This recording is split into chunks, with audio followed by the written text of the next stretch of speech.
پر محمد و آل محمد صلوات۔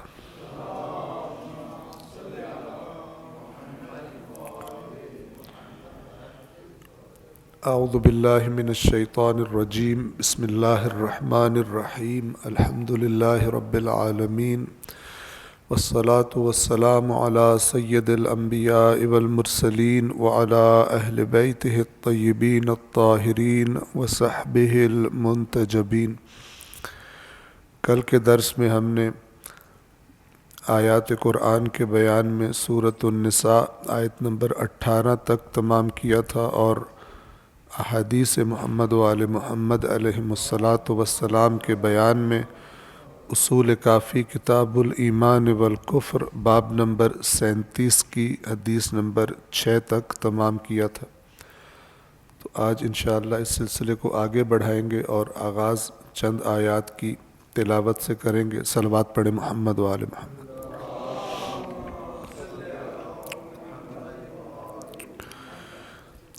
اعوذ باللہ من الشیطان الرجیم، بسم اللہ الرحمن الرحیم۔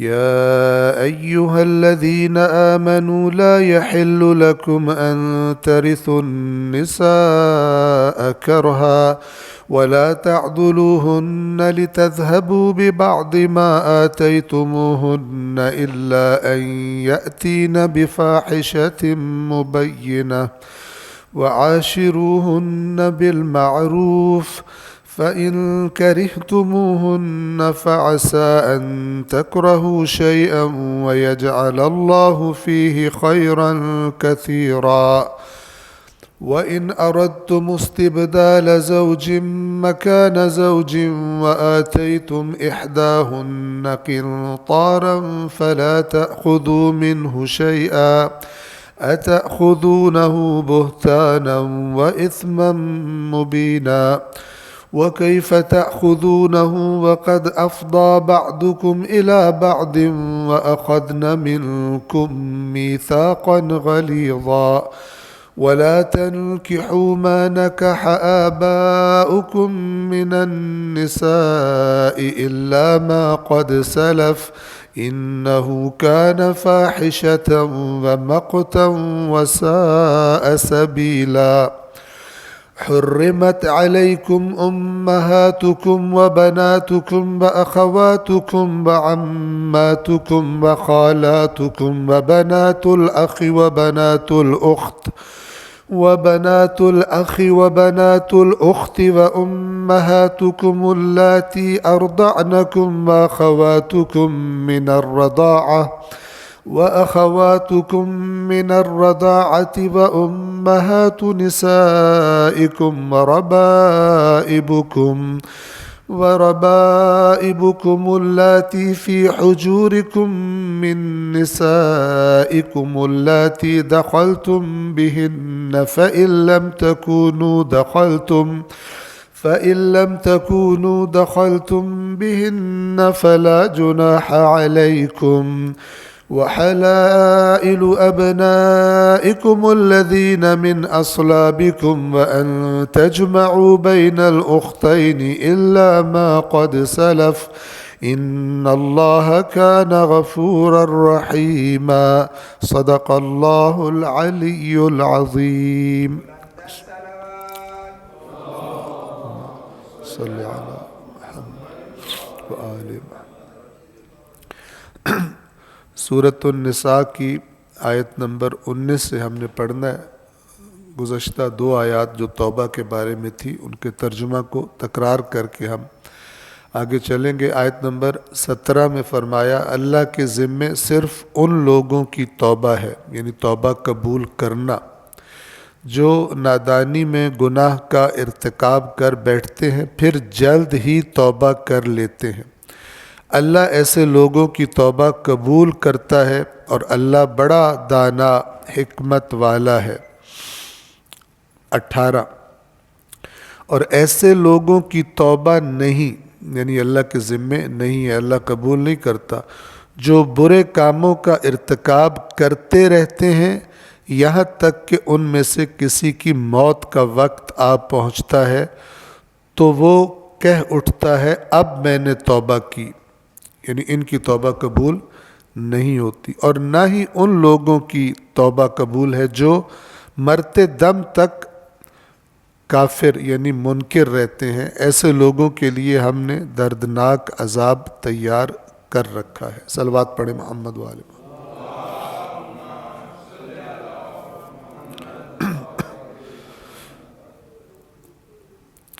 آیت نمبر 19، توبہ کا کن کی توبہ قبول ہوتی ہے اور کن کی توبہ قبول نہیں ہوتی، ان افراد کا ضمناً ذکر کرنے کے بعد، اور یہ بہت اہم ہے کہ انسان یہ نہ کرے کہ میں توبہ کر لوں گا اور گناہ کی تکرار کرتا رہے، تو یہ توبہ کی توفیق سلب ہو جانے کا باعث ہے، اور اللہ تبارک و تعالی پھر جب گناہ کرنے کی طاقت ہی ختم ہو گئی، موت کا وقت آ گیا، تو اس وقت اگر کہے بھی کہ میں توبہ کرتا ہوں تو اس کی توبہ قبول نہیں ہوتی۔ توبہ یعنی حالت اختیار میں اپنے رب کی نافرمانی پہ ندامت ہو اور انسان گناہ کو ترک کرنے کا مصمم ارادہ کر لے۔ آیت نمبر 19، اس آیت میں پھر اللہ تبارک و تعالی نے مردوں کو عورتوں کے بعض حقوق کے بارے میں اور ان پر ہونے والی بعض زیادتیوں کے بارے میں خبردار کیا۔ اگرچہ جن چیزوں کا ذکر ہے ان آیات میں، یہ جاہلیت کے معاشرے میں ہوا کرتا تھا، لیکن اس طرح کی چیزیں کئی مرتبہ خود کو مسلمان کہنے والے، سنی کہنے والے، شیعہ کہلانے والے، ان کے ہاں بھی دیکھنے میں یہی چیزیں آ جاتی ہیں، مردوں کے حوالے سے عورتوں کے بارے میں۔ تو اصل میں یہ مشرک معاشرے کی اور اللہ تعالیٰ کی حدود کا پرواہ نہ کرنے والے معاشرے کی باتیں تھیں کہ جو ہمیں بھی بعض اوقات اپنے معاشرے میں دکھائی دیتی ہیں۔ تو آیت نمبر 19 سورۃ النساء، فرمایا یا ایھا الذین آمنوا، اے وہ لوگو جو ایمان لائے ہو، لا یحل لکم، تمہارے لیے حلال نہیں ہے، یعنی تمہیں اجازت نہیں ہے، ان ترثوا النساء کرہا، کہ تم وارث بنو عورتوں کے زبردستی۔ اب یہ دو طرح سے اس معاشرے میں ہوتا تھا۔ ایک تو یہ کہ جب کسی عورت کا شوہر مر جاتا تھا مثال کے طور پر، تو جو اس کی وراثت پر قبضہ کرتے تھے وہ اس کی عورت کے بھی وارث مالک بن جاتے تھے زبردستی۔ اور دوسرا یہ ہے کہ دوسری صورت یہ تھی کہ مثال کے طور پر ایک عورت ہے، وہ مالدار ہے، لیکن شکل و صورت اس کی اچھی نہیں ہے۔ اب ایک بندہ اس کے مال کی لالچ میں اس سے نکاح کرتا ہے، اس عورت سے اس کو ویسے رغبت کوئی نہیں ہے، محبت کوئی نہیں ہے، لہٰذا اس کے حقوق بھی ادا نہیں کرتا جو میاں بیوی کے درمیان چیزیں ہوتی ہیں، اس سے بے رغبت ہے، لیکن اس کو نکاح میں رکھا ہوا ہے تاکہ اس کا مال ہڑپ کر سکے، اس کے مال سے استفادہ کر سکے۔ تو یہ دو صورتیں تھیں۔ عورتیں چونکہ اس معاشرے میں بالکل ایک کمزور طبقہ تھا، تو مختلف ہیلوں بہانوں سے وہ سوء استفادہ کرتے تھے اور ظلم و زیادتی کرتے تھے عورتوں کے ساتھ۔ لہٰذا ایمان والوں سے خطاب کر کے کہا جا رہا ہے کہ اے ایمان والو، تمہارے لیے جائز نہیں ہے۔ یہاں جو میں نے عرض کیا کہ اس کی بعض اوقات کئی شکلیں دیکھی جاتی ہیں، وہ یہ کہ ہم نے بعض جگہوں پہ مشاہدہ کیا،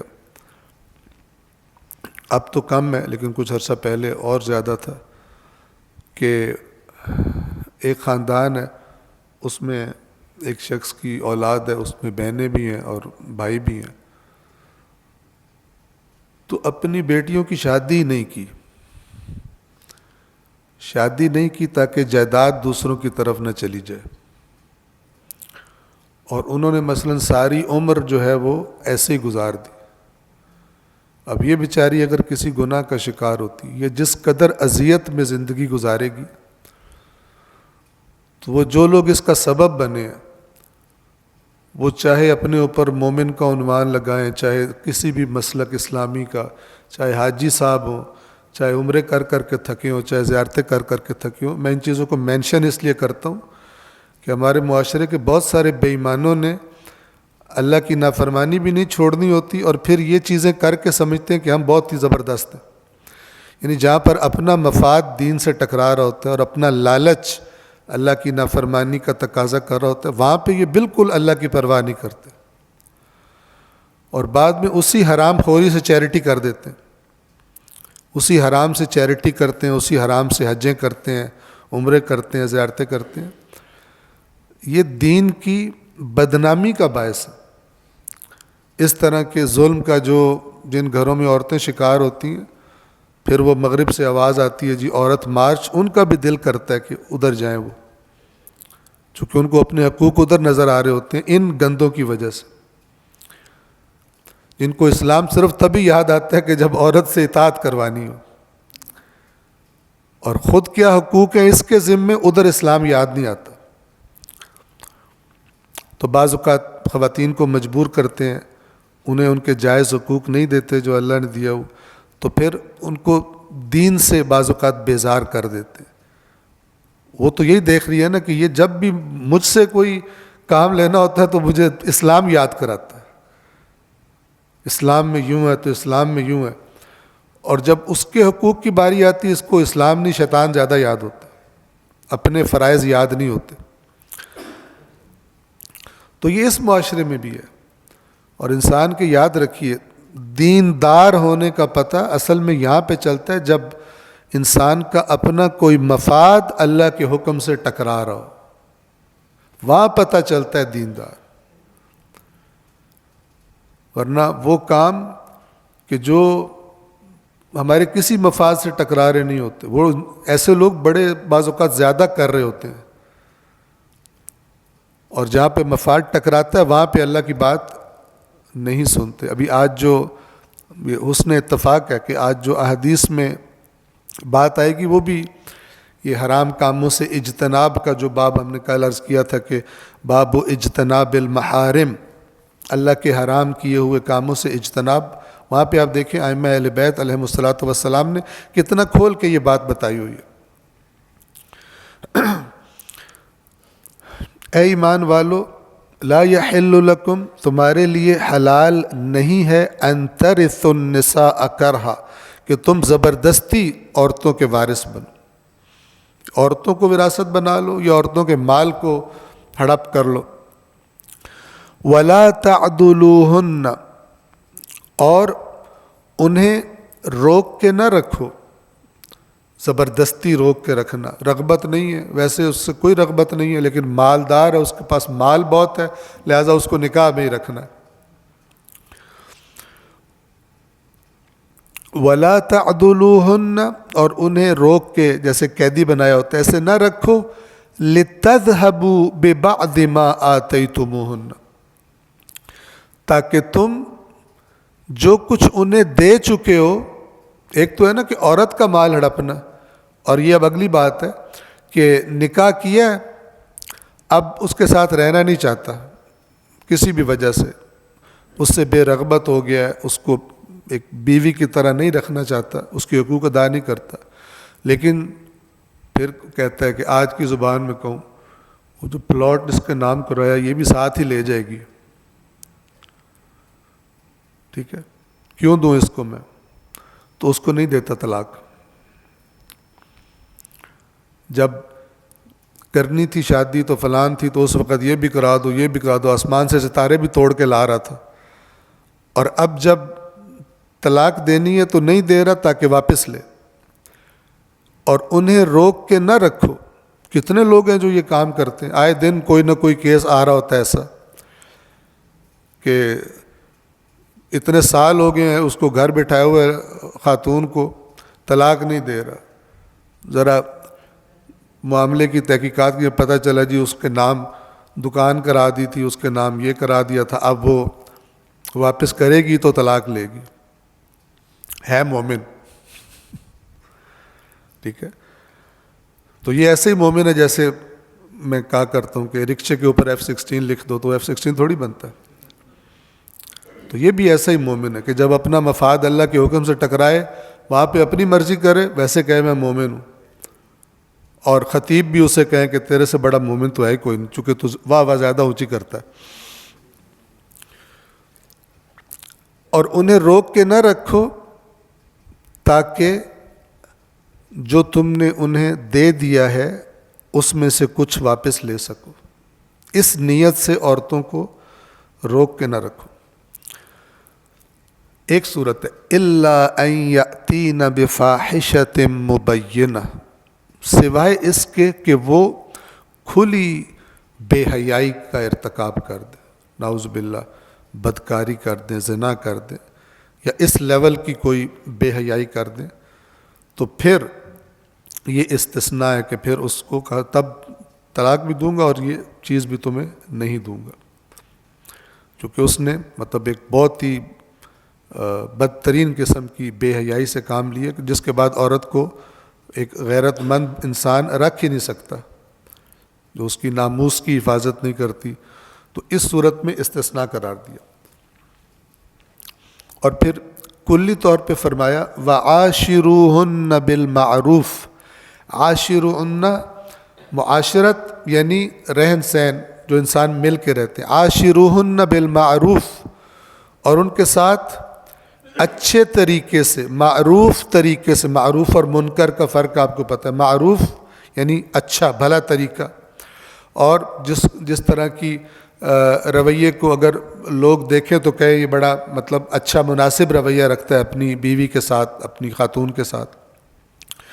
وَعَاشِرُوهُنَّ بِالْمَعْرُوفِ، اور ان کے ساتھ اچھے پیرائے میں معاشرت رکھو، ان کے ساتھ رویہ رکھو. فَإِن كَرِهْتُمُوهُنَّ، تو اگر وہ تمہیں یعنی عورتیں، وہ عورت جو تمہارے ساتھ رہ رہی، اگر وہ تمہیں ناپسند ہو، اور یہ بعض اوقات بس میں نہیں ہوتا انسان کے، بعض اوقات عورت ناپسند کرتی ہے مرد کو، بعض اوقات مرد ناپسند کرتا ہے عورت کو. اب اگر یہ ایک حد سے زیادہ ہو گیا تو پھر اللہ نے اسی لیے طلاق نامی چیز کہ جو اللہ کو سخت ناپسند ہے شریعت میں رکھ دی گئی، تاکہ ڈیڈ اینڈ نہ بن جائے، دونوں خوار نہ ہوتے رہیں یا ایک خوار نہ ہوتا رہے ہمیشہ. پھر سورہ بقرہ میں گزر چکا کہ پھر یہ اچھے طریقے سے رخصت کر دو، احسان کے ساتھ، اچھے طریقے کے ساتھ، اور یہ اچھے طریقے کے ساتھ ان کو رکھ لو. لیکن اس لیے انہیں تنگ کرنا اور روک کے رکھنا کہ ان کا مال ہڑپ کیا جائے یا ان کے حق مہر کو کھانے کی کوشش کی جائے، اس سے اللہ تعالیٰ سخت غضبناک ہوتا ہے، جیسے کہ یہاں پہ بتایا جا رہا ہے. تو اب اگر کوئی شخص یعنی اس کو ناپسند ہے زوجہ اس کی، اور طلاق کی صورتحال بھی نہیں بن رہی، تو وہ کام بھی نہیں کرے گا، توجہ کر رہے ہیں، کہ اس کو لٹکا دے، اس کے حقوق ادا نہ کرے بالکل، اور اسے معلق صورتحال میں اس کو چھوڑ دے، اور اس لیے تاکہ وہ اپنا حق مہر چھوڑے اور تب میں اس کی جان چھوڑوں گا، یہ کام تو نہیں کر سکتے. اللہ تعالیٰ فرما رہا ہے اگر طلاق نہیں دینی پھر عاشروہن بالمعروف، اگر اس کو اپنے ساتھ رکھا ہوا ہے پھر اچھے طریقے سے ایسا رویہ رکھو کہ جو بھلا رویہ، مناسب رویہ. اور پھر اللہ یعنی اپنی طرف سے یہ رہنمائی فرماتا ہے کہ اگر تم انہیں ناپسند کرتے ہو، تمہیں عورت وہ اچھی نہیں لگتی، فَعَسَىٰ أَن تَكْرَهُ شَيْئًا وَيَجْعَلَ اللَّهُ فِيهِ خَيْرًا كَثِيرًا، تو قریب ہے، امید ہے کہ تمہیں کوئی چیز بری لگتی ہو اور اللہ اس چیز میں خیر کثیر قرار دے دے. کتنے ایسے کیسز ہوتے ہیں کہ مثلا ایک مرد ایک عورت کو مثلا ظاہری رغبت نہ ہونے کی وجہ سے اس کی باقی خوبیوں کو بالکل نظر انداز کر کے اسے طلاق دیتا ہے اور دوسری سے شادی کرتا ہے. لیکن دوسری سے شادی کرنے کے کچھ عرصے بعد وہ پچھلی والی اس کو یاد آنا شروع ہو جاتی ہے کہ اس کا اخلاق کیسا تھا، اس کی مسجد، اور یہ تو زندگی کا عذاب بن گئی ہے. تو اللہ تعالیٰ فرما رہا ہے کہ اگر اچھے طریقے سے رکھو، ہو سکتا ہے کہ تمہیں وہ پسند نہیں آ رہی، لیکن اللہ اس خاتون کے اندر اس کی دیگر صفات ایسی ہوں کہ تمہاری زندگی میں اللہ تعالیٰ اسی عورت کے ذریعے خیر کثیر قرار دے دے. لہٰذا یا تو الگ ہو جاؤ، اور یا پھر اگر ساتھ رکھنا ہے تو اچھے طریقے سے رکھو جس سے اللہ راضی ہو، لوگ بھی دیکھنے والے کہیں بڑا مناسب رویہ. اور باقی رہی بات جیسے عہد جاہلیت میں لوگ کرتے تھے، ان کی جائیدادیں ہڑپنے کے لیے اور خود ان کو بھی اپنا غلام بنا کے رکھنے کے لیے، یا جو حق مہر ان کو دیا اسے واپس کھانے کے لیے عورت کو روک کے رکھنا، یہ سب کے سب اللہ تعالیٰ کے غضب کا باعث ہے. آیت نمبر 19 کا ترجمہ میں تکرار کر رہا ہوں پڑھ کے. اے ایمان والو، تمہارے لیے جائز نہیں کہ تم اپنی عورتوں کے جبراً وارث بنو، اور اس نیت سے انہیں قید نہ رکھو کہ تم نے جو کچھ انہیں دیا ہے اس میں سے کچھ حصہ واپس لے لو، مگر یہ کہ وہ مبینہ کا مطلب ہوتا ہے یعنی بالکل روشن، واضح، کھلی بدکاری کی مرتکب ہو، اور ان کے ساتھ اچھے انداز میں زندگی بسر کرو. اگر وہ تمہیں ناپسند ہے تو ہو سکتا ہے کہ ایک چیز تمہیں تو ناپسند ہو مگر اللہ اس میں بہت سی خوبیاں پیدا کر دے. اللہ تعالیٰ اور بہت ساری خوبیاں اس کی وجہ سے تمہاری زندگی میں عطا کر دے. یہ اس آیت نمبر 19 کے حاشیے میں شیخ محسن علی نجفی رحمۃ اللہ علیہ انہوں نے لکھا اس طرح، میں پڑھ دوں کہ زمانہ جاہلیت میں سوتیلی اولاد باپ کے مرنے کے بعد، باپ کے مرنے کی صورت میں باپ کی منکوحہ یعنی جس سے باپ نے نکاح کیا ہوا، سوتیلی ماں گویا ان کی، اس کے سر پر چادر ڈال کر اسے اپنی میراث بنا لیتے تھے. اس مرنے والے کے بچے جو دوسری عورت میں سے، مثال کے طور پر ان عورتوں کو عقد ثانی کی اجازت بھی نہ تھی، ان کو آگے نکاح بھی نہیں کرنے دیتے تھے، اور ان عورتوں کے ساتھ اس غرض سے ظلم و زیادتی کی جاتی کہ وہ پورا حق مہر یا اس کا کچھ حصہ واپس کر دیں. اسلام نے ان تمام غیر انسانی رسموں کو ختم کر کے عورت کو اس کی انسانی حیثیت واپس دلائی.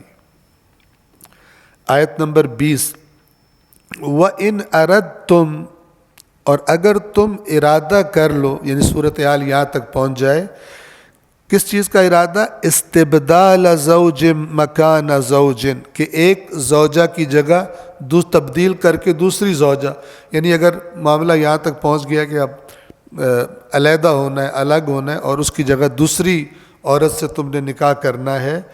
وَآتَيْتُمْ إِحْدَاهُنَّ قِنْطَارًا، اور تم دے چکے ہو ان میں سے کسی کو، یعنی وہ عورت جو تمہارے نکاح میں ہے اسے تم دے چکے ہو قنطاراً، قنطار کہتے ہیں زیادہ مال کو، جسے ہم خزانہ کہتے ہیں، بہت زیادہ مال دے چکے ہو اس کو.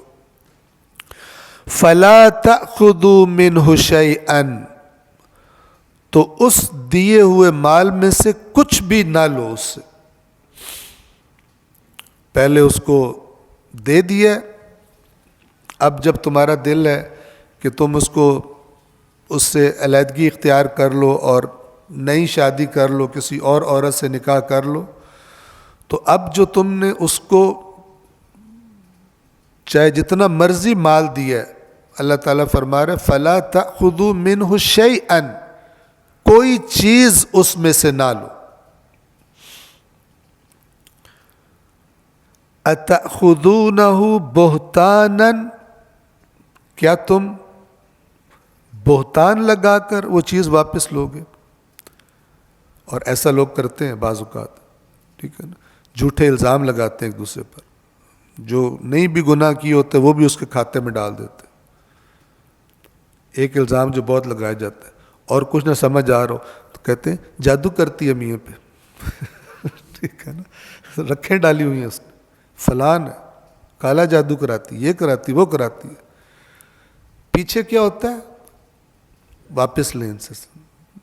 ٹھیک ہے نا, یعنی بہانہ ایسا اپنی اگر جس کا برے کام کی نیت ہو وہ تھوڑی بتاتا ہے کہ میں برائی کر رہا ہوں, وہ اگلے پہ غلط الزام لگاتا ہے تاکہ اس کی آڑ میں اپنے مقصد تک پہنچ جائے. تو اللہ تعالیٰ فرما رہا ہے اس میں سے کوئی چیز نہ لو جو دے چکے ہو. اتأخذونہ بہتانا, کیا تم بہتان لگا کر واپس لوگ, پھر جب سیدھے سیدھے واپس نہیں تمہیں مل رہا پھر اس پہ غلط غلط الزام لگاؤ. وَإِثْمًا مُبِينًا, اور کھلا گناہ کر کے تم وہ مال واپس لوگے. ابھی توجہ کریں, پچھلی آیت میں کیا گزرا کہ کس صورت میں مرد مال واپس لے سکتا ہے, جب وہ کھلی بے حیائی کا ارتکاب کرے. اب اس نے تو بے حیائی نہیں کی لیکن یہ بھی مال نہیں چھوڑنا چاہتا اپنا, تو پھر یہ بہتان پہ اتر آتا ہے, مجھے شک ہے. ٹھیک ہے نا, موبائل چھپاتی ہے میرے سے, فلانے کام کرتی ہے, ٹھیک ہے نا, یہ کرتی وہ کرتی. پھر شیطان تو ہزار راستے دکھا دیتا ہے. اصل کیا ہے, مال ہڑپ کروں اس کا. تو کوئی بہانے بنا کر تو وہ کام کر لے.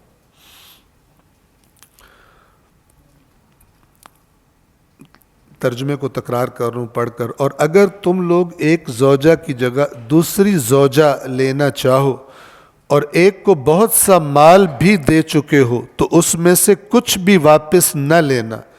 کیا تم اور سری گناہ کے ذریعے مال لینا چاہتے ہو اس کا.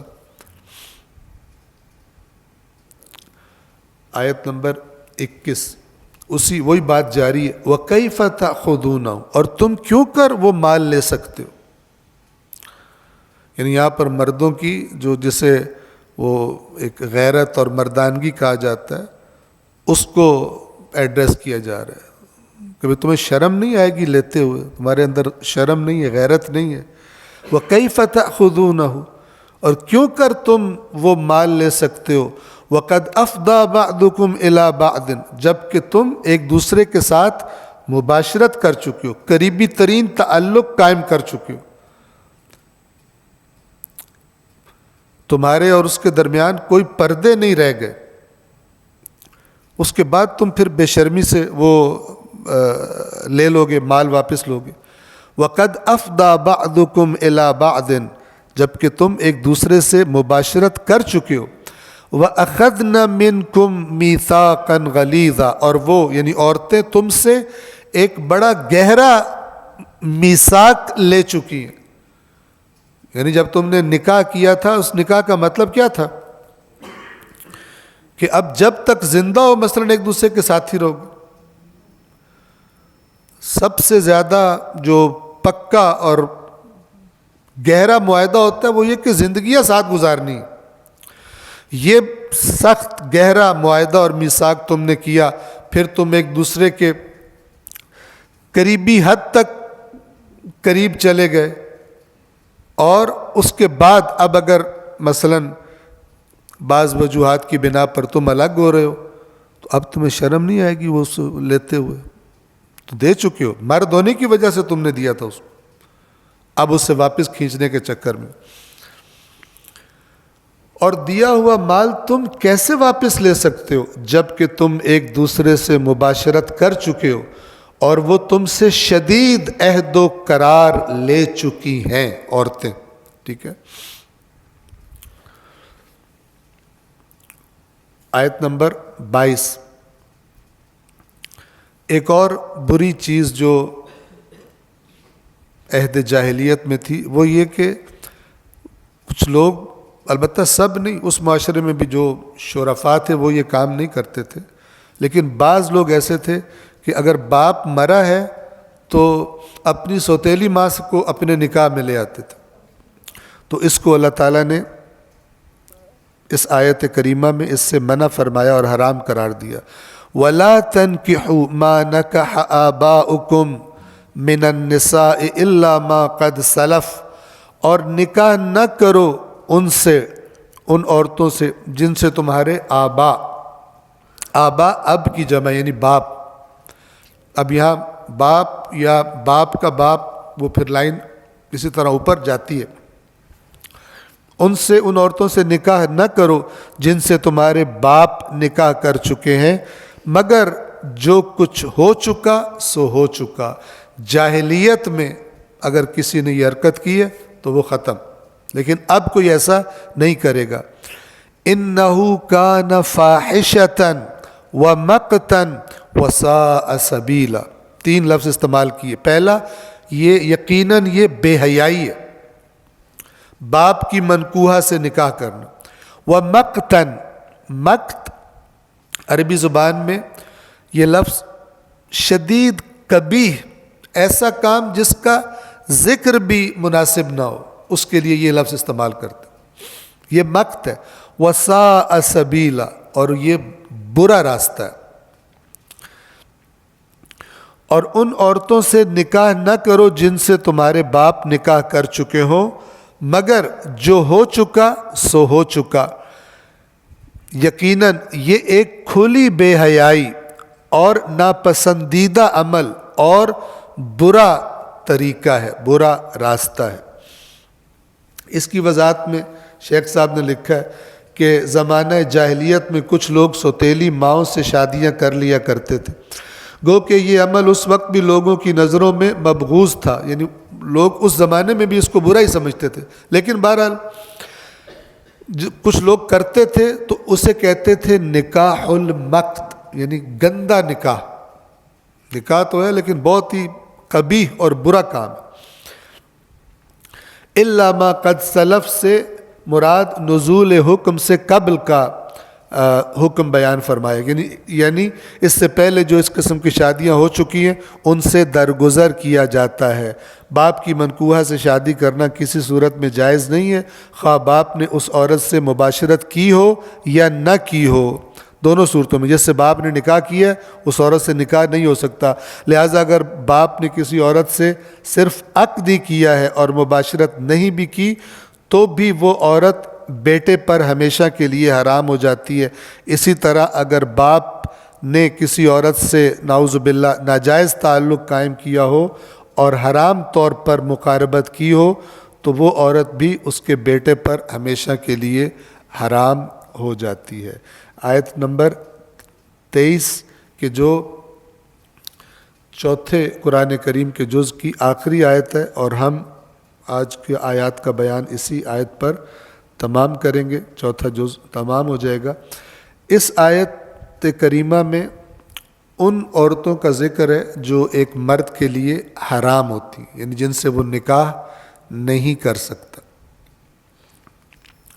آیت نمبر 23، حرمت علیکم، تم پر حرام کر دی گئی ہیں، امہاتکم، تمہاری مائیں، وبناتکم، اور تمہاری بیٹیاں، واخواتکم، اور تمہاری بہنیں، وعماتکم، اور تمہاری پھپھیاں یعنی باپ کی بہنیں، وخالاتکم، اور تمہاری خالائیں یعنی ماں کی بہنیں، وبنات الاخ، بھائی کی بیٹیاں یعنی بھتیجیاں، وبنات الاخت، اور بہن کی بیٹیاں یعنی بھانجیاں، وَأُمَّهَاتُكُمُ اللَّاتِي أَرْضَعْنَكُمْ، اور تمہاری وہ مائیں جنہوں نے تمہیں دودھ پلایا ہے، وَأَخَوَاتُكُمْ مِنَ الرَّضَاعَةِ، اور رضاعت کے ذریعے جو تمہاری بہنیں بنی ہیں، یعنی وہ لڑکیاں جنہوں نے اسی خاتون کا دودھ پیا ہے جس کا دودھ تم نے پیا، تو وہ بھی تمہاری بہنوں کے حکم میں آ جائیں گی، ان سے بھی تمہاری شادی جائز نہیں ہے۔ وَأُمَّهَاتُ نِسَائِكُمْ، اور تمہاری عورتوں کی مائیں، ساس جسے کہتے ہیں، وَرَبَائِبُكُمُ اللَّاتِي فِي حُجُورِكُم مِّن نِّسَائِكُمُ اللَّاتِي دَخَلْتُم بِهِنَّ، اور تمہاری ربائب، ربائب ربیبہ کی جمع ہے۔ ربیبہ کسے کہتے ہیں کہ ایک شخص مثلا کسی عورت سے نکاح کرتا ہے، شادی کرتا ہے، اس کی پہلے شوہر سے کوئی بیٹی ہے، بیٹیاں ہیں، اب ظاہر ہے کہ نکاح ہوا تو وہ بھی اس کے گھر میں آ گئی اپنی ماں کے ساتھ، تو یہ پہلے شوہر سے جو بیٹیاں ہیں اس عورت کی جس سے کوئی مرد نکاح کرتا ہے، یہ اب اس نئے شوہر پر اس عورت کی وہ بیٹیاں جو سابقہ شوہر سے تھی، پہلے اس کی بیٹیاں تھیں موجود تھی، وہ اس پر حرام ہو جاتی ہیں۔ کس شرط کے ساتھ؟ صرف نکاح سے حرام نہیں ہوتی، نکاح کے بعد اگر مباشرت بھی کی ہو، یعنی وہ جو عورت مرد کا جنسی تعلق ہوتا ہے مکمل وہ قائم ہو جائے، تو اب یہ بچیاں جو ہیں اس عورت کی یہ اس پر حرام ہے ہمیشہ کے لیے، چاہے اس عورت کو طلاق بھی دے دے۔ لیکن اگر نکاح کرے اور پھر علیحدگی ہو جائے، وہ مباشرت جسے کہتے ہیں وہ نہ ہو، تو پھر یہ حرام نہیں ہے، یہ اس کی بیٹیاں حرام پھر نہیں ہیں۔ فرمایا وَرَبَائِبُكُمُ اللَّاتِي فِي حُجُورِكُمْ، اور تمہاری وہ یعنی وہ جو بیویوں کی بیٹیاں تھیں جو تمہارے حجروں میں، جن کی یعنی تمہارے گھروں میں جن کی پرورش ہوتی ہے، چونکہ وہ اس کے ساتھ ہی آتی ہیں، مِن نِّسَائِكُمُ اللَّاتِي دَخَلْتُم بِهِنَّ، تمہاری ان عورتوں میں سے جو بچیاں تھیں پہلے، ان عورتوں میں سے جن کے ساتھ تم مباشرت کر چکے ہو، فَإِن لَّمْ تَكُونُوا دَخَلْتُم بِهِنَّ فَلَا جُنَاحَ عَلَيْكُمْ، تو اگر مباشرت نہ کی ہو تم نے تو پھر تم پر کوئی گناہ نہیں۔ وَحَلَائِلُ أَبْنَائِكُمُ الَّذِينَ مِنْ أَصْلَابِكُمْ، اور تمہارے بیٹوں کے لیے جو عورتیں حلال ہیں، کیا مطلب؟ سگے بیٹے کی، صلبی بیٹے کی زوجہ، بہو، منہ بولا بیٹا نہیں، صلبی بیٹا جو اس شخص کے نطفے سے ہے، تو جب اس بیٹے کی وہ شادی کرے گا تو جو اس کی بہو ہے وہ اس کی محرم ہے، سسر کی، اور اس کی بیٹی کے حکم میں ہے، اس سے نکاح کرنا اس کے لیے جائز نہیں ہے۔ لیکن یہاں پر فرمایا من اسلابکم، تمہارے وہ بیٹے جو تمہاری صلب سے ہیں، کیونکہ عربوں میں ایک رواج تھا کہ وہ منہ بولے بیٹے بناتے تھے، پھر ان پر حقیقی بیٹوں والے احکام صادر کرتے تھے، اور مثلا اگر منہ بولا بیٹا جو ہے وہ دنیا سے چلا گیا ہے یا اس نے اپنی بیوی کو طلاق دے دی ہے، تو پھر عرب اس عورت سے نکاح نہیں کرتے تھے، اپنے لیے حرام سمجھتے تھے، منہ بولے بیٹے کو حقیقی بیٹے والے احکام اس پہ جاری کرتے تھے، تو اللہ تعالیٰ نے اس سے منع فرمایا۔ اور آپ کو معلوم ہے سورۃ الاحزاب میں وہ آیات ہیں، زید ابن حارثہ رضی اللہ عنہ وہ رسول پاک کے منہ بولے بیٹے تھے، پھر اللہ کے رسول صلی اللہ علیہ وآلہ وسلم نے خود ان کا نکاح، ان کی شادی اپنی پھپھو کی بیٹی زینب بنت جحش رضی اللہ عنہا ان سے کی۔ زید ایک غلام تھے، جبکہ رسول اللہ کی پھوپھی کی بیٹی وہ بنو ہاشم میں سے تھی، قریش میں سے تھی، تو اللہ کے نبی نے خود زید کی شادی ان سے کرائی، خود رشتہ مانگا، خود شادی کرائی، لیکن بعد میں ان کی آپس میں نہیں بنی۔ اور یہاں سے آپ کو یہ بھی پتہ چلنا چاہیے کہ شادی نے اگر نہ چلنا ہو تو وہ اللہ کا رسول بھی کرائے تو کبھی کبھی نہیں چلتی، سمجھ رہے ہیں؟ تو یہ اللہ تعالیٰ کی کتاب نے اس کی گواہی دی ہوئی۔ تو پھر جب زید نے، اللہ کے رسول نے بہت کوشش کی کہ یہ طلاق نہ ہو، طلاق نہ ہو، زید کو بھی کہا اللہ سے ڈرو، بیوی کو اپنی نہ دو طلاق، لیکن بہرحال طلاق ہو گئی۔ اور طلاق کے بعد پھر اللہ تعالیٰ نے حکم دیا رسول پاک کو کہ آپ زینب سے شادی کریں، اور یہ شادی کر کے گویا کہ عملی طور پر اس رسم کو توڑ دیا گیا، اگرچہ رسول پاک پر اس بات کا بہت پریشر انہوں نے لیا ہوا تھا کہ جب میں شادی کروں گا، چونکہ اس معاشرے میں منہ بولے بیٹے کی جو بیوی ہے اس کو سگے بیٹے کی بیوی جیسے سمجھتے تھے، تو لوگوں نے بڑی زبانیں، منافقوں نے اور ان نے بڑی زبانیں کھولنی تھی رسول اللہ کے بارے میں، یہ دیکھو جی کیا کر دیا، اور کوئی نہیں تھی، ادھر ہی شادی کرنی تھی. لیکن اللہ تعالیٰ نے یہ کام کروایا. وہاں سورہ احزاب میں اللہ فرماتا ہے ما کان علی النبی من حرج فیما فرض اللہ لہ، اللہ کے نبی پر کوئی حرج نہیں ہے اس کام میں جسے اللہ نے اس پہ فرض کر دیا. اللہ نے یہ کام کروایا تاکہ یہ جو بڑی گہری اتری ہوئی رسم ہے اس کی جڑ کٹے. تو یہاں پر اسی کی طرف اشارہ ہے کہ جو تمہارے ان بیٹوں کی حلال عورتیں یعنی ان کی بیویاں ہیں جو الذین من اصلابکم، جو تمہاری صلبوں سے ہیں، یعنی تمہارے نطفے سے جو بیٹے ہیں، حقیقی بیٹے. وَأَن تَجْمَعُوا بَيْنَ الْأُخْتَيْن، اور یہ بھی تم پر حرام ہے کہ تم دو بہنوں کو جمع کر دو، دو بہنوں کو ایک ساتھ نکاح میں لے آئے کوئی، یہ حرام ہے. ہاں اگر ایک بہن دنیا سے چلی گئی ہے یا علیحدگی ہوگی تو دوسری بہن سے ہو سکتا ہے، لیکن ایک ہی وقت میں دو بہنوں سے نکاح سگی بہنوں سے نہیں ہو سکتا. وَأَن تَجْمَعُوا بَيْنَ الْأُخْتَيْن، اور یہ کہ یعنی حرام ہے یہ کہ تم دو بہنوں کو جمع کر دو، یعنی ایک ہی وقت میں نکاح میں لے آؤ. إِلَّا مَا قَدْ سَلَفَ، سوائے اس کے کہ جو ہو چکا سو ہو چکا، اس سے پہلے جو کر چکے ہو. إِنَّ اللَّهَ كَانَ غَفُورًا رحیمہ، بے شک اللہ بڑا مغفرت کرنے والا اور رحمتوں والا ہے.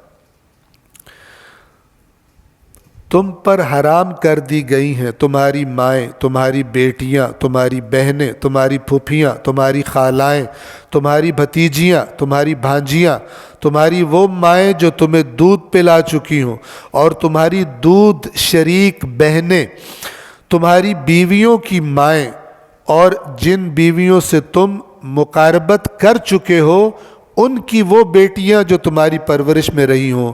لیکن اگر ان بیویوں سے مقاربت نہ ہوئی ہو، صرف عقد ہوا ہو تو کوئی حرج نہیں ہے. نیز تمہارے صلبی بیٹوں کی بیویاں اور دو بہنوں کا باہم جمع کرنا، یہ سب تم پر حرام ہے، مگر جو پہلے ہو چکا سو ہو چکا. بے شک اللہ بڑا بخشنے والا رحم کرنے والا ہے. صلوات پڑھیں محمد و آل محمد.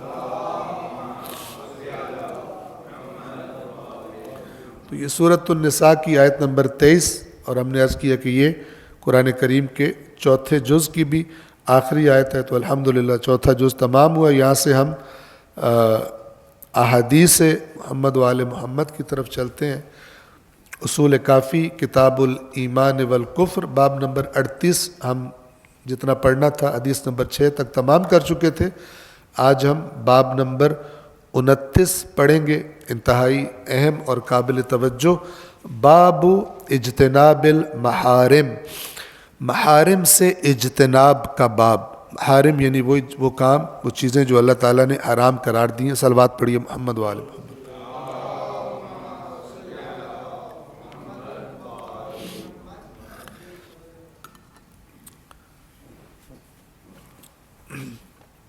باب نمبر 39 حدیث نمبر 1.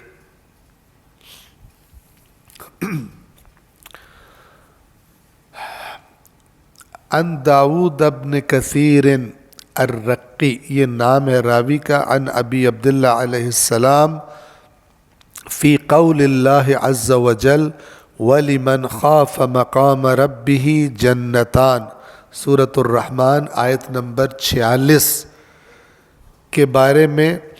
یہ راوی کہتے ہیں کہ امام صادق علیہ السلام نے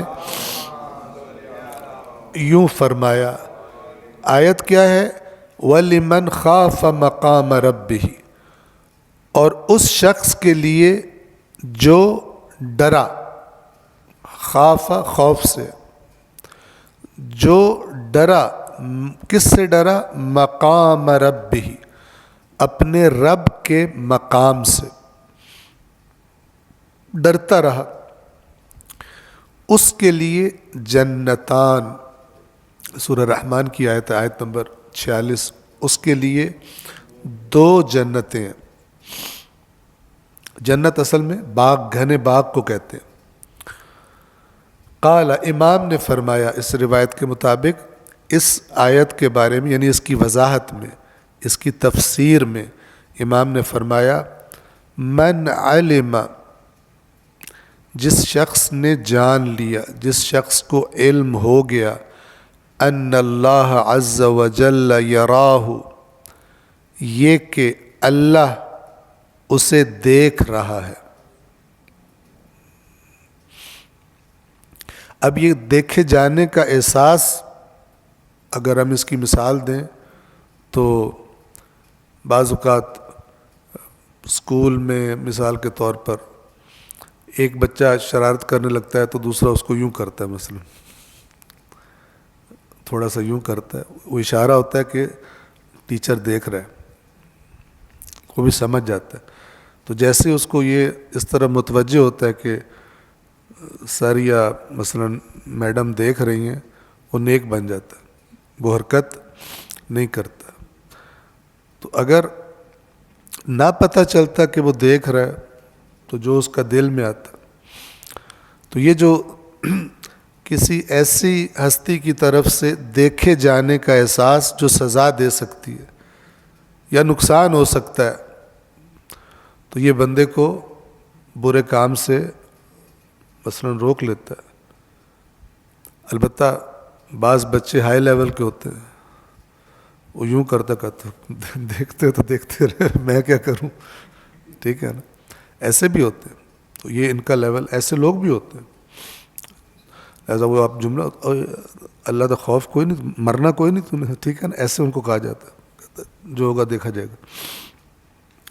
درجات ہیں ہر چیز کے، لیکن معمولاً جب بندے کو ہو کہ، یا ایسے شادیوں میں بھی ہوتا ہے، شادیوں میں مثلا فرض کریں کھانا کھولا ہے، اس پر حملہ کیا مجاہدین نے، پلیٹ بھری ہوئی ہے اور اب اس پر یعنی حملہ بھی شروع کر دیا، پلیٹ پہ کھا رہا ہے، تو ساتھ والا اسے یوں کرتا ہے تو وہ سمجھ جاتا ہے کہ نا کیمرے والا میری طرف، مطلب اس کا کیمرہ آ گیا، تو وہ کسی طریقے سے پلیٹ بھی چھپا لیتا ہے اور خود بھی نیک بن کے بیٹھ جاتا ہے، صرف اس کا ویٹ کر رہا ہوتا ہے کہ کیمرہ ہٹ جائے، ٹھیک ہے۔ اور بعض لوگ تو کہتے ہیں یار کھاڑ بھی نہیں دیتے صحیح ہے، تو اچھی مووی بنوا کے اپنی، جب کیمرہ ہٹا تو اس کے بعد پھر اپنے انداز پہ آ گئے۔ تو یہ دیکھے جانے کا احساس، یہ ائمہ نے اس پہ بہت تاکید فرمائی، اس سے پہلے بھی یہ روایات گزری۔ ایک حدیث میں یہ تھا کہ امام نے فرمایا کہ اللہ سے ایسے ڈر جیسے تو اسے دیکھ رہا ہے۔ تو مثلا افسر کی آنکھوں میں آنکھیں ڈال کے تو ماتحت کوئی خرابی نہیں کرتا، اس کو دیکھ رہا ہو اور گڑبڑ کر نہیں کرتا۔ تو اللہ سے ایسے ڈر جیسے تو اسے دیکھ رہا ہے۔ پھر ایک سٹیپ آگے بڑھایا، تو اگر تو اسے نہیں دیکھ رہا تو یقیناً وہ تو تجھے دیکھ رہا ہے، یعنی اللہ۔ پھر اگلا سٹیپ لیا، فرمایا کہ اگر تو اس سے بھی نیچے گر جائے، یعنی اگر تو یہ سمجھے کہ اللہ تجھے نہیں دیکھ رہا، فقط کفرت، تو پھر تو اسلام سے خارج ہو گیا، تو نے کوئی ایسا اللہ بنا لیا جو نہیں دیکھتا، ٹھیک ہے، جبکہ حقیقت میں تو اللہ دیکھ رہا ہے۔ تو اگر تو یہ سمجھے کہ اللہ تجھے نہیں دیکھ رہا تو کافر ہو گیا۔ اور پھر آخری جملہ یہ بولا، اور اگر تجھے یہ پتہ ہے کہ اللہ تجھے دیکھ رہا ہے اور پھر تو اس کے سامنے گناہ کر دے، تو پھر تو نے دیکھنے والوں میں اللہ کو سب سے کم درجہ دیا۔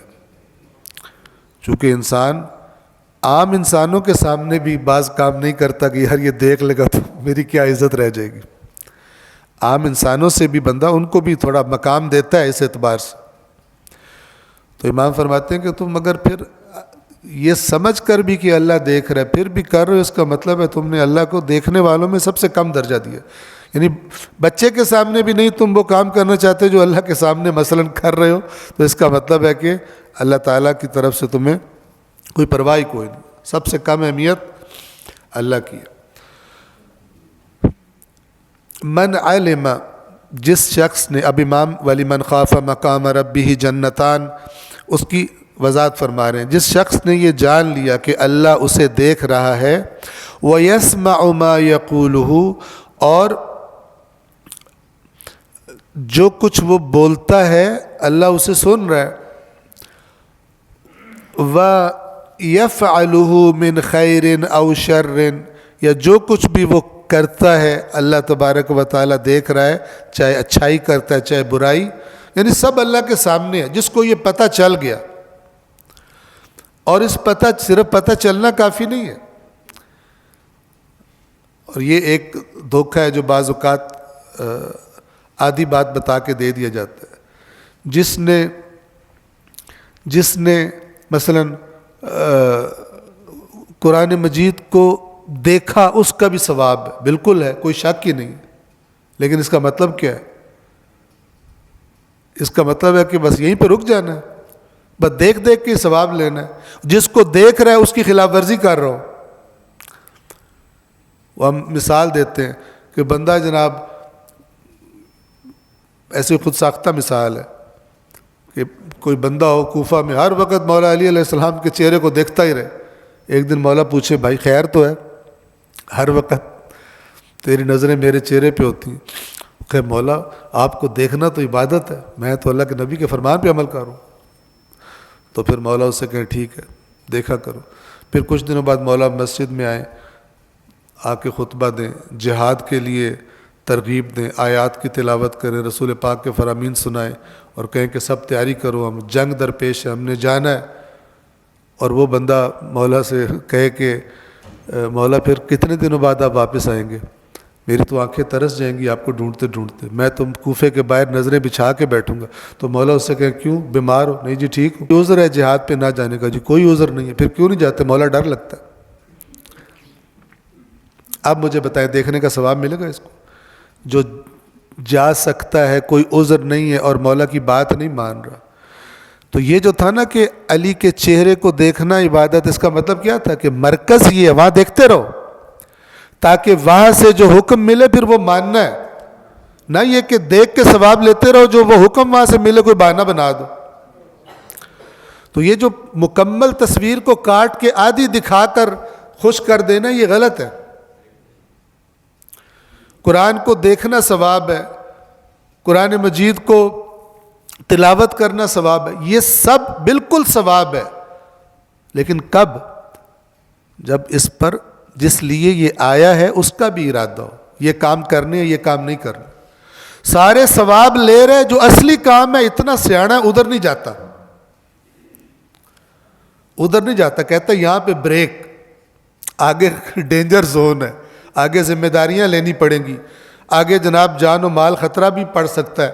ٹھیک ہے نا، اللہ تو بادشاہ ہے، ایسے ایسے حکم دے دیے، ہم بڑے لاڈلے ہیں، ہم پیچھے بریک لگاتے ہیں. یہ سیانے جو بنے ہوئے ہیں نا، یہ اصل میں کملے ہیں، اور جو ان ثوابوں کی حدیثیں سناتے ہیں اور اصل جو مغز ہے بات کا اس کو پی گئے، اتنا پی گئے کہ قوم مجموعی طور پر اللہ کی کتاب سے دور ہو گئی. ویسے گاڑیوں میں بھی رکھا ہوا ہے، گھروں میں بھی رکھا ہوا ہے برکتوں کے لیے، ہر پتہ نہیں کیا کر رہے ہوتے ہیں. ہم نے نیا گھر بنایا ہے، یہاں تلاوت قرآن ہوگی یا فلان ہوگا، لیکن قرآن مجید کہتا کیا اس کا کوئی تعلق نہیں ہے گھر سے. تو یہ تو غلط ہے. یہ تو مطلب اپنی مرضی کا بیچ میں سے اٹھا لو، اور جو اللہ کی مرضی ہے لیکن ہماری مرضی نہیں ہے اسے چھوڑ دو. تو یہ جو آدھی تصویر ہے یہ بہت خطرناک ہوتی ہے. ایسے ہم مذاق سے مجالس وغیرہ میں مومنین کی خدمت میں عرض کرتے ہیں کہ کون سا دنیا کا بندہ ہے جو آدھی تصویر دیکھ کے رشتے کی ہاں کر دے. آدھی تصویر دکھائی جائے، ٹھیک ہے نا، رشتوں میں تصویریں دیکھتے ہیں نا کہ جی تصویر دکھاؤ، تصویر ہو، آدھی تصویر ہو. اب اگر وہ آدھی جنت کی حور بھی ہو کبھی ہاں نہیں کرے گا، کہے گا یہ دوسری طرف کوئی رولا ہے، ادھر سے تو حور ہے ادھر سے کہانی نہ ہو. اسی طرح اگر لڑکے کی تصویر آدھی ہو، ادھر سے حضرت یوسف بناؤ مثال کے طور پر، اتنا خوبصورت لگ رہا ہو، وہ ادھر اس سائڈ پہ لکوا نہ ہو، اس سائڈ پہ کوئی مسئلہ نہ ہو، وہ دکھاؤ تب فیصلہ ہوگا. لیکن دین کے معاملے میں میٹھا میٹھا لے لو اور جو میٹھا نہیں لگتا اسے چھوڑ دو. اس باب کی جتنی روایات ہیں توجہ فرما رہے ہیں آپ، دیکھیں کہ ان میں کس بات پر فوکس کیا ہوا.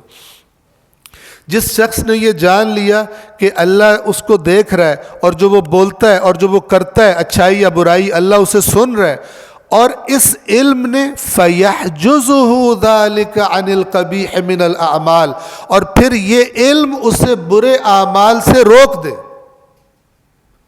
نہ کہ علم ہو بھی گیا، علم کا ثواب تو ہے نا، میں نے حدیث سنی ہے، میں نے تلاوت سنی ہے، وہ ثواب تو ہے نا، چلو عمل نہیں بھی کیتا تو خیر ہے. یہاں پر کیا کہ رزلٹ کب نکلے گا؟ یہ علم تو ایک مقدمہ ہے، جانے گا تو اس کے مطابق چلے گا نا. اور یہ علم اسے روک لے عن القبیح من الاعمال، قبیح اعمال سے اسے روک دے. بھئی مجھے تو اللہ دیکھ رہا ہے، میں کیوں کروں یہ؟ فَذَلِكَ الَّذِي، اس کی بات ہو رہی ہے، وَلِمَنْ خَافَ مَقَامَ رَبِّهِ جَنَّتَانِ، جس نے اپنے رب کے مقام سے جو ڈرا اس کے لیے 2 جنتیں. اور پھر جب یہ آخری والی ایک اور آیت پڑھی کہ جو یہ سورہ رحمان کی تھی، اور یہ جو دوسری آیت کا ایک حصہ پڑھا یہ 30ویں جز کی دوسری سورہ نازعات اس کے آخر میں ہے. اور وہ کیا ہے؟ امام نے فرمایا فَذَلِكَ الَّذِي، تو یہ وہ بندہ ہے کہ جس کے بارے میں اللہ فرماتا ہے خَافَ مَقَامَ رَبِّهِ وَنَهَى النَّفْسَ عَنِ الْهَوَىٰ، جو اپنے رب کے مقام سے ڈرا اور اپنے نفس کو ہوا سے روک دیا. ہوا یعنی خواہش، اور خواہش سے مراد ناجائز خواہش، حرام کی خواہش، ورنہ حلال کی تو خواہش پوری کرنے میں بھی اللہ اجر و ثواب دیتا. توجہ فرما رہے ہیں.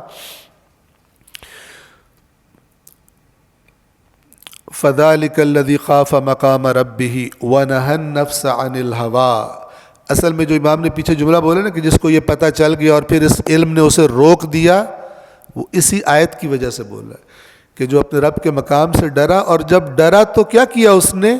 وَنَهَى النَّفْسَ عَنِ الْهَوَىٰ، اور اپنے نفس کو پھر روک دیا ہوائے نفس کی طرف جانے سے، یعنی ناجائز کاموں کی طرف سے جس طرح جانے سے روک دیا.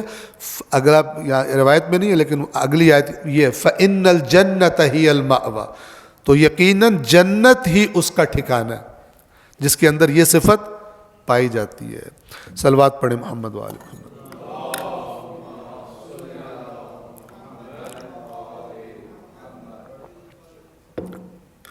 اسی باب نمبر 39 کی حدیث نمبر 2، ابراہیم ابن عمر الیمانی راوی ہیں، عن ابی جعفر علیہ السلام، یہ نقل کرتے ہیں کہ امام محمد باقر علیہ السلام نے قال، امام نے فرمایا کل عین باقیۃ یوم القیامت غیر ثلاث، ہر آنکھ روتی ہوگی قیامت کے دن سوائے 3 کے. سب رو رہے ہوں گے، سب آنکھیں رو رہی ہوں گی سوائے 3 آنکھوں کے. پہلی عین سہرت فی سبیل اللہ، ایک وہ آنکھ جو اللہ کی راہ میں جاگی، یعنی خدا کی کسی حکم کی ادائیگی کے لیے اللہ کی خاطر جاگتا رہا. ٹھیک ہے. وعین فاضت من خشیت اللہ، اور وہ آنکھ جو اللہ کی خشیت سے بہہ نکلی، یعنی اللہ کے خوف سے روئی، اللہ کے خوف میں روئی.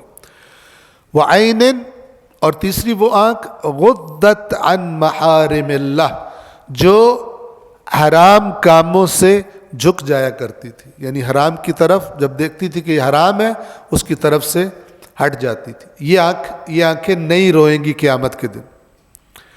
اللہ کی راہ میں جاگنے والی آنکھ، اللہ کی خشیت سے رونے والی آنکھ، اور اللہ کے حرام کیے ہوئے کاموں سے جھک جانے والی آنکھ. اسی باب کی حدیث نمبر 4، توجہ فرمائیے. عن ابی عبیدہ، یہ راوی ہے، عن ابی عبداللہ علیہ السلام قال، نقل کرتے ہیں کہ امام صادق علیہ السلام نے فرمایا، من اشد ما فرض اللہ علی خلقہ ذکر اللہ کثیرا.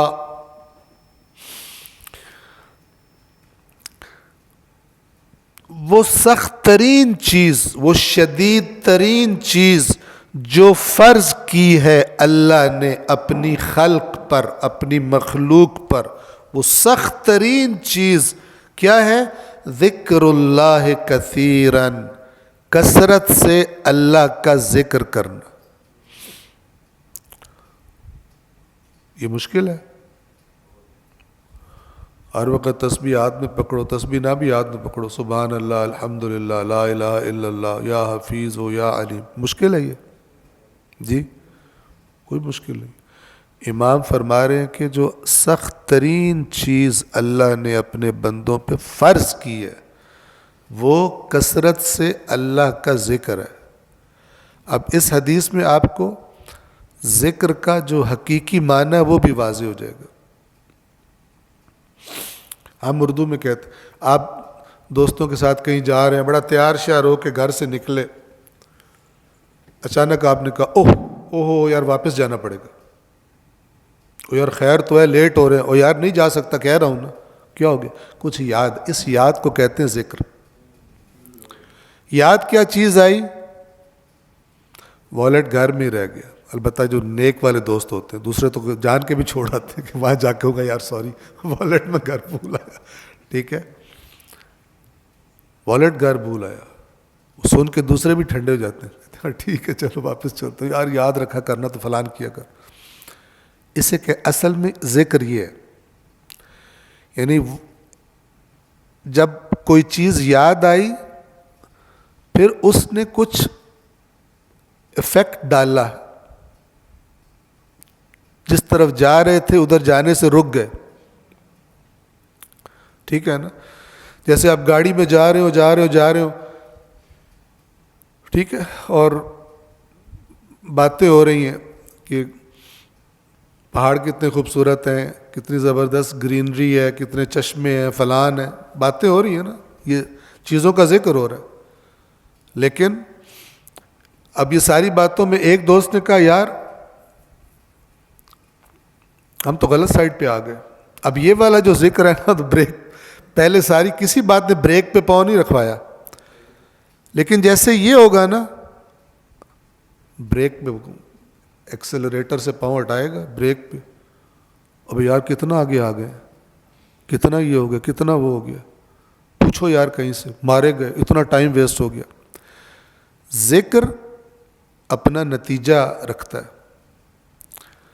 تو یہ اس کی طرف امام اشارہ فرما رہے کہ وہ سخت ترین چیز جو اللہ نے اپنی مخلوق پر فرض کی ہے وہ کیا ہے؟ ذکر اللہ کثیراً، کثرت سے اللہ کو یاد کرنا. سورہ جمعہ میں فَإِذَا قُضِيَتِ الصَّلَاةُ فَانتَشِرُوا فِي الْأَرْضِ وَابْتَغُوا مِنْ فَضْلِ اللَّهِ وَاذْكُرُوا اللَّهَ كَثِيرًا لَعَلَّكُمْ تُفْلِحُونَ. جب نماز ادا کر لی جائے تو پھر زمین میں پھیل جاؤ اور اللہ کے فضل کو تلاش کرو، یعنی اپنی روزی روٹی کے لیے جو کرتے ہو کرو. وَاذْكُرُوا اللَّهَ كَثِيرًا، یہ نہیں کہ مسجد میں اللہ یاد ہے باہر جا کے بھول ہی جائے، حرام حلال ایک کر دو. کیوں؟ جمعے میں سارے معاف ہو گئے جمعے میں پچھلے معاف ہو گئے، اب فریش پھر دوبارہ شروع کر دو. وہاں یہ جو اللہ نے تمہیں اپنی یاد کے لیے بلایا تھا، ابھی اس کا اثر وہاں دکھانا ہے تم نے جا کے. وہاں بھی اللہ یاد رہے کہ نئی ناپ تول میں کمی کرنی، نئی 2 نمبریاں کرنی، نئی خرابیاں کرنی.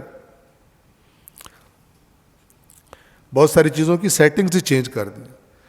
جس چیز نے روکنا تھا گناہ کرانے سے، اس کو گناہ بخشوانے کے لیے رکھ لیا اور کہا ہے کہ رکنا ہم نے کوئی نہیں. بخشوانے ہیں، رکنا کوئی نہیں گناہوں سے. ایسا تو نہیں ہوتا.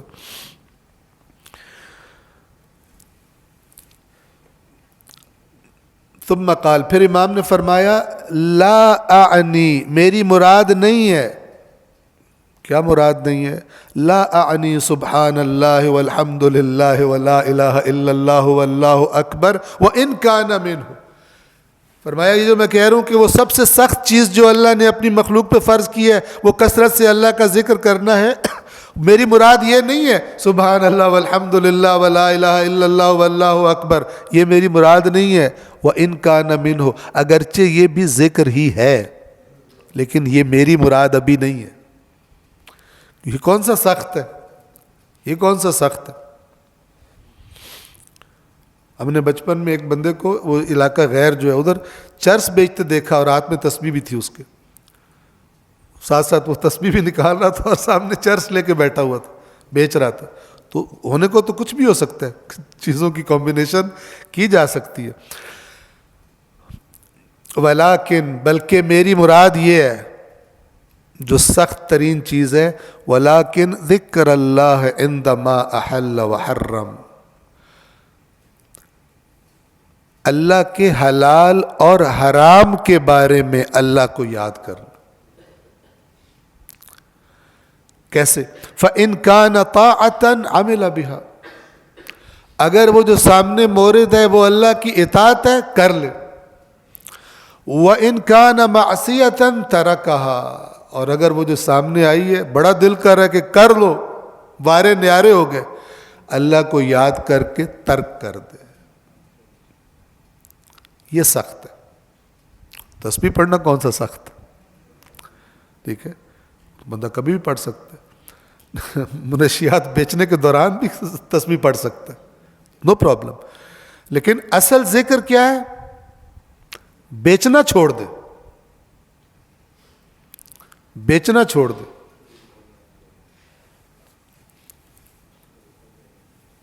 ایک ہمارے کسی جاننے والے کا بہت سال پہلے پنڈی میں, تو وہ ان سے ہماری جان پہچان تھی, وہ یہ ٹیکسی چلاتے. ایک ٹیکسی ڈرائیور کا بچہ اغوا کر کے لے گئے علاقہ غیر میں. اب انہوں نے اٹھانا کسی امیر سیٹھ کے بچے کو تھا, غلطی سے وہ ٹیکسی ڈرائیور کا بچہ اٹھا کے لے گئے. اب انہوں نے بہرحال سراغ نکالے, کرتے کرتے وہاں پہنچ گئے. تو یہ صاحب جو مجھے بتا رہے تھے, ان کو اس بچے کے باپ نے بتایا کہ جب وہ وہاں پہ پہنچا تو مطلب وہ جو بیک چینلز ہوتے ہیں ان کے ذریعے سے کرتے کرتے تعلقات کے ذریعے بہرحال سراغ لگاتے پہنچ گیا ان کے پاس. تو انہوں نے کہا کہ تھوڑی دیر انتظار کرو, حاجی صاحب نماز پڑھ رہے ہیں. جو گینگسٹر ہے ان کا, جو ہیڈ ہے ان کا, حاجی صاحب وہ نماز پڑھ رہا ہے. اب آپ اس حج کا اندازہ لگائیں اور اس نماز کا اندازہ لگائیں. یہ حج نماز کا قصور نہیں ہے, یہ ہماری اپنی محنتوں کا قصور ہے کہ بھائی یہ کام ہمارے مفادات سے نہیں ٹکراتے, یہ کرو اس سے ثواب ملتا ہے. اور کمائی کہاں سے ہونی ہے؟ بچے اغوا کر کے, وہ بھی جاری رکھو ساتھ. پھر کہتے ہیں تھوڑی دیر بعد حاجی صاحب آئے, ٹوپی بھی ہے, داڑھی بھی ہے, سارا کچھ ہے. تو میں نے کہا جی میرا بچہ غلطی سے اٹھا کے لے آیا, میں تو غریب آدمی ہوں. تو اس نے کہا ہاں ہمیں بھی پتہ چل گیا کہ بچہ غلط اٹھا لیا. تو اس نے کہا پھر غریب پہ رحم کرے, میں ٹیکسی ڈرائیور ہوں. تو اس نے کہا کہ ہاں بس جو ہمارا خرچہ ہوا وہ دے دو اور لے جاؤ بچہ. بزنس ہے. ٹھیک ہے نا, بزنس میں ہمارا جو خرچہ ہوا ہے وہ صرف دے دو, وہ تمہیں یہ بتا دے گا, اور بچہ لے جاؤ, ہم سے غلطی ہوئی ہمیں پتہ ہے. پھر بھی خرچہ اسی سے ہی لے رہے. اب اگر یہ اسلام کی شکل کوئی دیکھے گا, اس اسلام سے عشق نہیں ہو جائے گا اس کو؟ یار کمال ہے, اتنا چور بھی, کڈنیپر بھی بخشا ہوا ہے, تو میں بھی یہی والا دین اپناتا ہوں, جو مرضی کرتا پھروں, ساتھ میں حج بھی کروں, ساتھ میں نماز بھی پڑھوں. یہ حرام, یعنی ایک مجرم کے لیے تو اس سے اچھی چیز ہی کوئی نہیں, لیکن ایک انصاف پسند بندے کے لیے تو بھاگ جائے گا دیکھ کر دین کو. اس لیے کہا کہ باعث رسوائی نہ بنو اس لوگوں کو, بجائے دین کے قریب کرنے کے ایسی حرکتیں کرو کہ لوگ دین سے بھاگ جائیں. ایک صاحب اسی طرح کے ٹیڑھے میڑے تھے, وہ کسی جگہ نماز پڑھ رہے تھے, نماز بھی پڑھتے تھے اور باقی قبضے کر لینا تھے, فلان کر لینا, سارا کچھ بھی کرتے تھے. تو ایک صاحب جس کے ساتھ انہوں نے اسی طرح کوئی ظلم کیا ہوا تھا, وہ ان کو نماز پڑھتے دیکھ کے, ہمارا بھی جانے والا تھا, تو اس نے جملہ بولا, کہتا ہے شاہ جی جے اے بندے دی نماز اللہ قبول کرنی ہے نا تو میں اس اللہ نو مندا ہی نہیں. جے اس کی نماز قبول کرنی ہے نا اللہ نے سارا کچھ جاننے کے بعد بھی کہ اس جی کیا کرتا ہے تو میں ایسے اللہ کو مانتا ہی نہیں. تو یہ ہوتا ہے جہاں مفاد نہیں ٹکرا رہا ہے وہاں اللہ اللہ شروع کر دو, جہاں مفاد آ گیا وہاں کون اللہ, یا ابلیس تیرا اثر ہے, بعد میں پھر بیچ میں سے تھوڑا سا دے کے بخشوا لیں گے. ٹھیک ہے, ایسا تھوڑی ہوتا ہے. یہ پورا باب اسی کے بارے میں, آپ غور فرمائیں.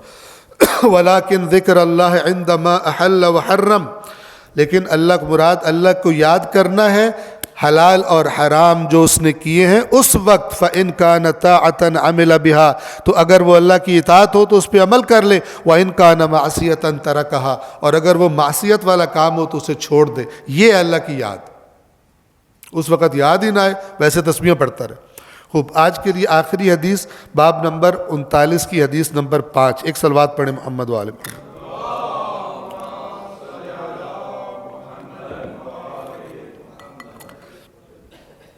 یہ کل بھی میں دوبارہ تکرار کروں گا تاکہ ذہن نشین ہو جائے اس والی 5ویں حدیث کی. البتہ یہ 4تھی اور 5ویں دونوں اسی طرح کی ہیں. غور سے سنیے گا. یہ جو ہم آیت بھی آپ کو بتاتے ہیں, اللہ فرماتا ہے کہ اللہ صرف متقین سے قبول کرتا ہے, دوسروں سے قبول نہیں کرتا. اب غور سے, یہ بڑی خطرناک ہے, لیکن یہ میں نہیں کر رہا, یہ حدیث ہے. یہ باب نمبر 39 کی کتاب الایمان والکفر کی حدیث نمبر 5 ہے. عن سلیمان ابن خالد, یہ راوی ہے, قال, کہتے ہیں, سألت ابا عبداللہ علیہ السلام عن قول اللہ عز وجل, میں نے سوال کیا امام صادق علیہ السلام سے اللہ عز وجل کے اس فرمان کے بارے میں, سورۃ الفرقان کی آیت نمبر 23. وَقَدِمْنَا إِلَىٰ مَا عَمِلُوا مِنْ عَمَلٍ فَجَعَلْنَاهُ هَبَاءً مَنْثُورًا. اللہ تعالیٰ فرماتا ہے ہم انہوں نے جو عمل کیے ہوں گے قیامت کے دن کے بارے میں, یعنی کچھ لوگ ایسے آئیں گے کہ جو انہوں نے عمل کیے ہوں گے ہم ان کی طرف متوجہ ہوں گے اور ہم ان کو خس و خاشاک بنا دیں گے. ہباء منثورا, ہبا کسے کہتے ہیں توجہ کیجئے. بالکل اگر تاریک کمرہ ہو, اندھیرا ہو, اور ایک کہیں چھت میں سوراخ ہو یا دیوار میں, وہاں سے روشنی کی ایک کرن آ رہی ہو, تو آپ نے کبھی دیکھا ہوگا اس کرن کے اندر آپ کو ذرات اڑتے ہوئے نظر آتے ہیں. اس کو عربی میں کہتے ہیں ہبا. اس کو پکڑ سکتے ہیں آپ, چیز ہوتی ہے, کچھ بھی نہیں ہوتا, لیکن ہوتے ہیں وہ, لیکن نہ ہونے جیسے ہوتے ہیں, اسے کہتے ہیں ہبا. اور منثور بکھرا ہوا, یعنی انہوں نے, وہ لوگ جو آئیں گے انہوں نے کچھ عمل کیے ہوئے ہوں گے, لیکن اللہ تعالیٰ فرماتا ہے ان کے اعمال کو ہم ہباء منثورا بنا دیں گے. نیک عمل کیے ہوں گے. اس آیت کے بارے میں سلیمان ابن خالد کہتے ہیں میں نے امام صادق علیہ السلام سے سوال کیا. قال, امام نے فرمایا, اما, خبردار, واللہ, اللہ کی قسم. پہلے ڈائریکٹ جواب نہیں دیا, جواب سے پہلے ایک اور بات کی. فرمایا اما, یہ اما حرف تنبیہ کہتے ہیں, یعنی ہوشیار, توجہ کرو, خبردار ہو جاؤ. اما واللہ, اللہ کی قسم, ان کانت اعمالہم اشد بیاضا من القباتی, اگرچہ ان کے عمل قباتی سے زیادہ سفید ہوں. سفیدی میں قباتی ایک بہت ہی سفید ہائی کوالٹی کپڑا, اس زمانے میں تو پتہ نہیں ابھی بھی ہوتا ہوگا, لیکن وہ ضرب جیسے کہتے ہیں نا شہد سے زیادہ میٹھا, شہد جیسی مٹھاس, ضرب المثل ہے شہد مٹھاس میں, تو سفید اور ہائی کوالٹی ہونے میں قباتی. امام فرما رہے اگرچہ ان کے اعمال, اللہ کی قسم, اگرچہ ان کے وہ عمل قباتی سے زیادہ سفید ہوئے, یعنی بڑے زبردست نیک عمل ہوئے, اللہ ان کو ہباء منثورا بنا دے گا. پرابلم کیا تھی؟ پرابلم یہ تھی ان کی, امام فرماتے ہیں اس روایت کے مطابق, ولیکن, عمل تو بڑے بڑے قباتی سے زیادہ چٹے کیے ہوئے تھے, لیکن ولیکن کانوا اذا عرض لهم الحرام لم يدعوه, لیکن ان کا مسئلہ یہ تھا کہ جب بھی کہیں حرام ان کے سامنے آتا تھا نہیں چھوڑتے تھے. ادھر چیریٹیاں کی ہوئی تھی, دسترخوان لگائے ہوئے تھے, چندے لگائے ہوئے تھے, فلان کیے ہوئے تھے, لیکن جہاں کہیں حرام کا دروازہ کھلتا تھا اس میں بھی گھس جاتے تھے, اس کو بھی نہیں چھوڑتے تھے. اس طرح کے لوگوں کے اعمال کو اللہ تعالیٰ چاہے جتنے بڑے بھی اعمال ہو, فرمایا ہباء منثورا کو. یہ وہی بات ہے کہ اللہ صرف متقین سے قبول کرتا ہے۔ تقوی نہیں ہے، گڑبڑیں ہو رہی ہیں، خرابیاں ساری ہو رہی ہیں، ادھر سے ظاہری طور پہ مراسم بھی ادا ہو رہے ہیں، ظاہری نمازیں بھی ہیں، حج بھی ہے، عمرے بھی ہیں، جناب مجالس میں بھی آ رہے ہیں، زیارتوں پہ بھی جا رہے ہیں، حجیں بھی کر رہے ہیں، چندے بھی دے رہے ہیں۔ اللہ کو کوئی یہ ضرور ہے کہ چاہے جہاں سے بھی لاؤ مجھے چندہ دو، ٹھیک ہے نا؟ ایسے تھوڑی ہے، ایسا ہرگز نہیں ہے۔ لیکن جب ان کے سامنے حرام آتا تھا اسے نہیں چھوڑتے تھے، اسے بھی کرتے تھے، یہ بھی ان کی روٹین تھی۔ اللہ تبارک و تعالی سے دعا ہے کہ پروردگار عالم آیات قرآن اور فرامین محمد و آل محمد علیہم الصلاۃ والسلام کو پڑھنے کی بھی اور سمجھنے کی اور جو اصل ہے ان کے مطابق عمل کرنے کی، زندگیاں گزارنے کی ہم سب کو توفیق عطا فرمائے۔ بر محمد و آل محمد صلوات۔